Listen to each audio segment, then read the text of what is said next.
బాగుంటుంది కూడా. అర్థమైందా? ఎన్నో బాధలు పడుతున్నాను. ఇదో బాధ. వీడియో ఎడిట్ చేయాలంట, మళ్ళీ దానికి ఇవన్నీ పెట్టాలంట, వాయిస్ ఓవర్ ఇవ్వాలంట. ఇవన్నీ మన వల్ల కాదు అనిపించలేదు. ఏం చేయనండి, తప్పదు కదా మరి. అలా ఫ్లోలో ఫాలో అయిపోవడమే.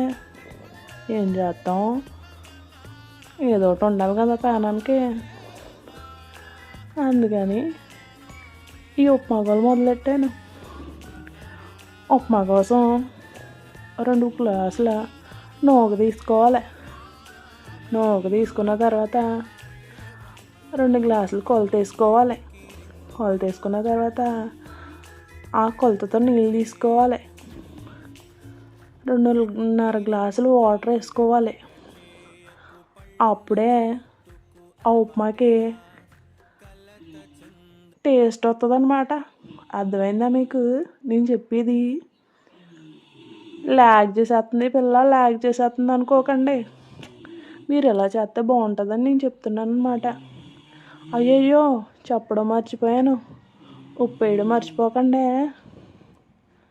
ఉప్పు వేసిన తర్వాత మూత వేయండి. మూత వేసిన తర్వాత మరుగుతూ చూడండి. ఇలాగా మరిగినప్పుడు మీ దగ్గర నూక తీశారు కదా ఇందాక, ఆ నూకని దీంట్లో వేసేయడమే. వేసిన తర్వాత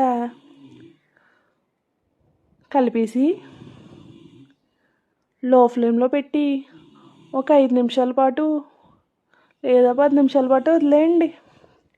వదిలేసిన తర్వాత తీసి చూడండి, ఉప్మా ఉంటుంది పొడి పొడిగా. భలే ఉంటుందండి ఉప్మా. తినాలి కానీ నోట్లోకి అలా జారిపోతూ ఉంటుంది.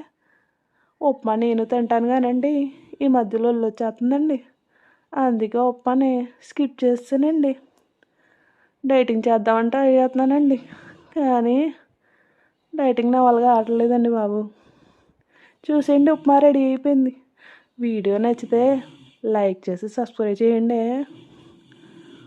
ఇలాంటి వీడియోలు ఎన్నో కావాలనుకుంటే నా దానికి సబ్స్క్రైబ్ చేసి లైక్ చేసి కామెంట్ చేయండి.